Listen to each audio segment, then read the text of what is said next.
Today I'm going to take the transaxle out of my 1965 VW Bug. This is the Bentley Manual, and these are the steps that it lists to do it. It says disconnect the battery ground, lift the vehicle, support on trestles, remove the engine. I've already done those. The reason I'm doing this is because I have the engine out. I figured while I have it out, I'm going to get the transmission redone. So I'm just going to skip to the third step, remove rear wheels. Actually, I do have to lift the vehicle up. I have removed the engine. I'm going to remove the rear wheels and then start following these steps. You can see it follows along this page, and then it continues 10 through 16 there, and then 17 is withdraw the rear axle towards the rear with the trolley jack. So there's 17 steps. I have one done and part of two, so I'm going to march my way through this. This is the car. As you can see, I've already taken the engine out, so I just need to jack it up, put it on stands, remove the wheels, and then start going through the steps. I'm going to loosen the lug nuts before I get the wheels off the ground. With the hubcap off, you can see that it's a wide 5 lug pattern. I just take off these 5 on each side. I'll loosen them up, then I can jack the car up and take them off. Now that they're loose and the car is on jacks, I can just take off the lug nuts like this, and the wheel will come right off. With the wheels off, the next step is to disconnect the brake hose on each side. You can see I can connect the hard line here, but I also have to take that hose off the axle. There's a little clip arrangement that you slide the clip out so that can slide back through that bracket. That's got to come off so the axle can come out. There's a 17 millimeter on the back that you can use to hold it, and 11 millimeter in the front that undoes the brake line. This is what it looks like when it's undone. This is the clip that I took out.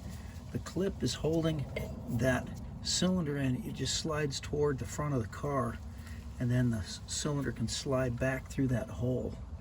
But this one is disconnected. I'll do the same on the other side. I have the brake cables disconnected.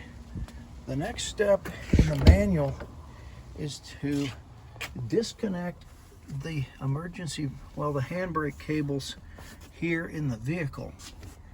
I'm going to do that, but I'm also going to add one step. I'm going to drain the oil out of the transaxle before I proceed any further, just so that's done. There are 2 Allen nuts to get out of here. First one's right here. This size that I'm using is an H17, hex 17. That's a big one. And then you can see there's another hex screw I've got to take out in the back. It drains from both places, so I'll drain this one first and then go back to the other. I peeled back the handbrake cover, and you can see it exposes these adjuster nuts on the 2 cables. So I've got to get those out and figure out how to get these cables to withdraw out of the tubes. A deep 10 millimeter socket makes quick work of these. This little wire clip was on this stud that goes through here, and then that will push out and this handle can come off. With the pin out and the handle out, this is what it looks like. I'm going to try to withdraw those cables from back by the transaxle. I'll grab this cable and pull it out.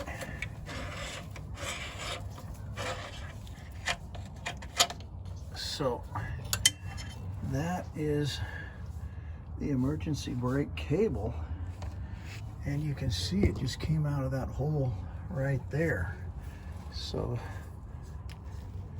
that came out okay. I had to line it up inside the car so it would slide through, but it came out fine. Okay, I disconnected the brake hoses at the rear, detached the brake. That's number 5. Number 6 is loosen dust sleeves. No idea what those are, but number 7 is remove the lower shock absorber mounting bolts, which I can go do that next. This is the lower shock bolt, so I'll take that off on each side. This is what it looks like when the shock bolt is undone. I just left it on there for safekeeping. Left it on the shock, but it's disconnected from the axle. It says to mark the position of this plate, basically the alignment of the axle. So you can see there's a notch in this body right here that's where you can check it here. I'm going to put a mark with a chisel right here so you can see, so when I put it back together I can get it lined up where it's supposed to go. And then I'm going to take out these 3 bolts on each side and unbolt the swing arm from the axle.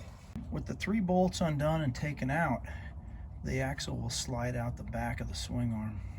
With both axles unbolted, it's time to disconnect the clutch cable, accelerator cable, and then pull the wires off the starter on the other side.